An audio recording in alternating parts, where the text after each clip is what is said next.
Hello, I'm Andrew Chan from PwC Malaysia's Capital Projects Infrastructure team. Well-planned investment in infrastructure can play a central role in improving competitiveness and economic growth of a country. It is estimated that $1 spent on infrastructure generates an economic return of 5% to 25%. Asia is planning to spend $7.2 trillion in the next 10 years. Emerging countries like China, India, Indonesia, and Vietnam are building new infrastructure, while developed economies like Japan and Korea are renewing and modernizing existing infrastructure. Similarly, Malaysia is investing in infrastructure to increase its competitiveness. Malaysia aims to achieve developed nation status by 2020 with a targeted GNI per capita of $15,000. Through the Economic Transformation Program, the ETP, the government is investing $17 billion in infrastructure projects. One of the key infrastructure projects in the Economic Transformation Program is the Kuala Lumpur MRT project costing $12 billion. Other projects being developed include the light rail transit extension in Kuala Lumpur, the Kuala Lumpur International Airport 2, which is the new low-cost airline hub, new power plants, and a proposed high-speed rail from Kuala Lumpur to Singapore, which will shorten travel time to 90 minutes. Most governments are subject to varying degrees of budget constraint and credit rating pressures, and therefore have a limited pool of funding available for infrastructure development. So it is important that only the most visible and most necessary projects are taken to procurement by governments.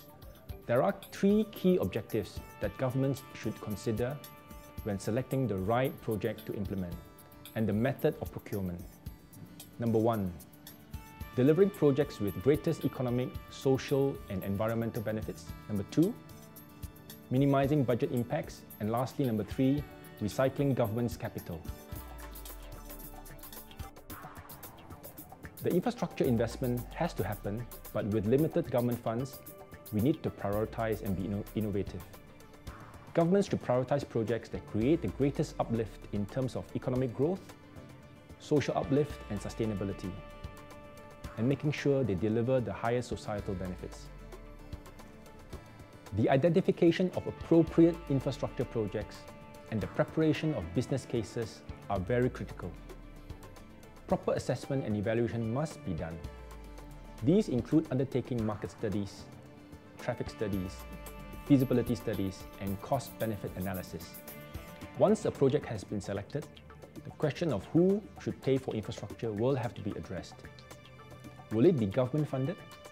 Will it be user pay, or a combination of user pay and government funding? If it's user pay, there are different instruments to extract income from the various beneficiaries of the infrastructure. Either direct beneficiaries or proximate beneficiaries or indirect beneficiaries to the infrastructure asset. If the government is funding the infrastructure project, there are various government support measures that governments can choose from, either during the construction phase or the operation phases of the project. The support could be in the form of cash support, in-kind support, or government guarantees. PwC, as professional advisors, can assist both the private sector and governments in implementing infrastructure projects. With more than 1,000 professionals across the PwC network, working across more than 800 infrastructure projects globally, PwC is the #1 infrastructure advisor globally. Please contact us if we can help you with one of your projects.